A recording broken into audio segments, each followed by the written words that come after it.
Jake Paul's California mansion has been raided by the FBI, multiple news organizations report. You can see in this aerial footage agents in uniform outside his home in Calabasas. What's funny about your brother talks more shit than anybody else on the planet. They're trying to sue people when people talk shit. There's people out there saying they're fake fights, they're fixed. You know, for me, in my opinion, I think it's scripted a little bit because, you know, of the weight difference, and, you know, Joshua's a former, you know, champion. And also, you know, he's current, That was not a boxing match. Jake Paul had a very healthy fear for his life while he was in there. He was running away. He was trying to get distance. Then he was trying to step in to win this contest. And then he's trying to get out of the way so that he doesn't. Once again, Jake Paul finds himself engulfed in controversy that many believe could signal the collapse of his highly polarizing boxing career. Fresh allegations claiming that Paul allegedly scripted major fights, including the massive Netflix showdown against Anthony Joshua, have spread rapidly across social media. Some extreme claims even suggest that Jake Paul and his brother could face arrest over these alleged schemes. Although promoters and officials insist that professional boxing cannot be manipulated without severe legal consequences, skepticism surrounding Paul's legitimacy has reached unprecedented levels. Given his past controversies, including an FBI raid on his Calabasas mansion, this latest wave of accusations has reignited doubts about whether Jake Paul's meteoric rise is finally nearing its end. Agents have raided the Southern California home of YouTube star Jake Paul. Federal officials say the search was part of an investigation. Wendy Burge is in Calabasas with what we're learning tonight. Sky 5 was overhead this morning as federal agents entered Jake Paul's Calabasas home located in this gated community off of Mulholland Highway. We counted close to 24 federal agents, some of them in tactical gear, entering the residence. Why they were here and what they were looking for, that remains unclear.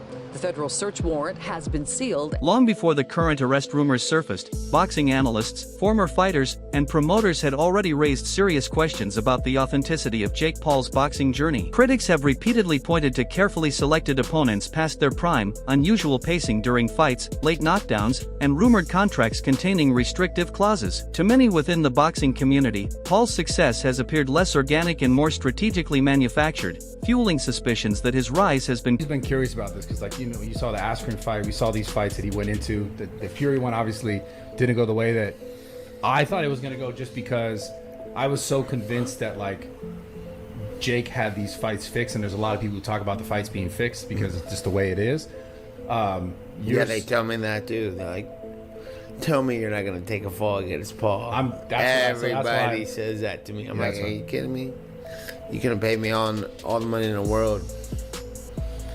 Veteran voices in boxing have consistently argued that while Jake Paul undeniably brings attention, money, and mainstream exposure to the sport, his matchups often avoid genuine competitive danger. This has fueled the belief that outcomes are designed to protect the brand rather than test real boxing ability. As controversies continue to stack up, they no longer feel isolated. Instead, each incident strengthens a growing narrative that Jake Paul's boxing career has relied heavily on optics, leverage. The Jake Paul fight was set up. What happened to me is what was going to happen to him had he dropped those hands. If I say, Rampage, I'm gonna pay you $2 million, right? Let this dude beat you, what you gonna do? You're gonna feel disrespected, number one. Right? That ain't enough money. For me to do that, I gotta be willing to walk away for good. Something like 20-something million where I can invest it and fall off into shape. The earlier fight between Mike Tyson and Jake Paul also ignited massive debate across the boxing world. Online rumors exploded after an alleged leaked script suggested that the bout may have been pre-planned. Supposed audio recordings circulated, claiming to reveal staged moments, including Tyson appearing fatigued before Paul's knockout victory. Although these claims were never proven, the frenzy surrounding the alleged script intensified doubt.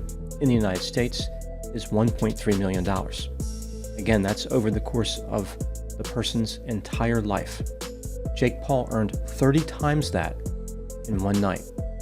People talk about winners and losers, like Jake Paul won. Following his win over Mike Tyson, Jake Paul spoke confidently about his performance, stating, "I didn't get much punched or hurt," a remark that reflected his belief that he dominated the fight with ease. While many fans celebrated the statement as evidence of Paul's growing skill and confidence, critics saw it differently. They argued that the lack of danger, intensity, and resistance from Tyson raised serious questions about the competitive. Big as the Super Bowl. Big as the what? Why was Mike wearing assless chaps though? In the did that moment go viral with his cheeks out? I don't know. It made my stomach hurt. I was seeing it. Why didn't he have underwear ringside. He had a G-string on, is what he had. I thought he was completely butt naked. Nah, he looked like a stripper. But yeah, biggest live gate, 18.1 millions in U.S. boxing history outside of Las Vegas. A phenomenal night. I'm sorry I didn't knock him out though, guys. Shut the fuck up. It was really crazy when sorry. we talked about this. I told him you were gonna say some dumb shit. You did the right thing at the end. The recent fight against Anthony Joshua has sparked similar criticism. Many commentators have described the matchup as absurd, pointing to the massive gap in experience, size, and pedigree between the two fighters. A YouTuber turned boxer with a 12-1 record facing a former two-time heavyweight world champion who has battled elite opposition throughout his career struck many as deeply unbalanced. Critics labeled Paul as a cash grab opponent rather than a legitimate challenge, further fueling claims that the event leaned more. Jake Paul, fake Paul I call him, against Anthony Joshua. Massive unit, two-time world champ, still got a big punch. I think he's mentally fragile at world level if he goes against the big guns because of the knockout, especially the bar knockout when he got fucking splattered. You know what I mean? In round 5, and he got hurt early on and then got done. And he's not been in the ring for 13 months. Yeah. But can you see a world in which Jake Paul is competitive in this fight? No. No. No.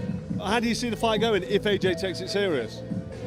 They'll be over when he... Despite the criticism, Jake Paul entered the fight with a level of confidence that surprised even seasoned boxing observers. Analysts noted that Paul carried a strong belief in his ability to rise to the moment and defy expectations. Unlike some previous matchups, he appeared intensely focused and mentally committed. Observers of his preparation emphasized that his mindset played a key role, suggesting that Paul was not dismissing the magnitude of facing a former heavyweight champion, but instead... He's very big. I'm here to shock the world, inspire the next generation. We're in the Heat arena. I'm a big Heat fan. Miami's on fire. This is my first pro fight was in Miami against Gibb. I'm bringing that same energy here. However, Paul's growing confidence has been met with deep skepticism from veteran analysts. Critics argue that believing he could seriously challenge a fighter like Anthony Joshua borders on unrealistic. Joshua's years of elite training, championship experience, and proven durability represent challenges Paul has never truly faced. Some observers have also questioned Paul's physical development and performances, suggesting possible reliance on natural. No. I can say that with pretty certain confidence in that statement, mainly because, as you heard me mention, I know a lot of the people he trains with and I have heard things. Now let's give Jake the benefit of the doubt, right? He's able to restrain from the peer pressure that everyone's putting on him to hop on these certain compounds. Then that would be cool to train natural, do what he needs to do. But the thing is, his body composition has changed so much, his explosiveness, his power, and yes, that comes with training and time. I find it very suspicious that for some reason, whenever a drug test gets brought up, for instance, when Fury wanted that in the contract, Jake Paul turns them down. So you should think to yourself, it's probably because he's not natural. Now I want to make it clear, I don't care whether Jake Paul is natural or not. There's so many people that aren't natural that are in combat sports. In fact, Tyron Woodley probably is also not natural. Everyone wants that little edge over their competition, and that's where drugs and anabolics come into play. There's certain compounds that are out there that just increase your explosiveness immensely, your recovery, so that you can stay in the same weight class, which is very important for combat sports, whether that's boxing, UFC, whatever type of combat sport you're doing. So that is why you guys have seen so much improvement from Jake Paul. Of course, he has a great circle around him, great trainers, great coaches, a great regimen, but definitely anabolics play a very fundamental role in that. They allow him to train as hard as he does. They allow him to increase his power and speed. And of course, when you think of those concepts, that's essentially the recipe. Despite all the controversy, massive sums of real money are being placed on the fight, adding another layer to the debate. Betting activity from fans, casual bettors, and even high-profile personalities has surged, turning wagering itself into part of the spectacle. This financial frenzy has only amplified the ongoing argument over whether Paul versus Joshua is a legitimate sporting contest or simply a carefully packaged entertainment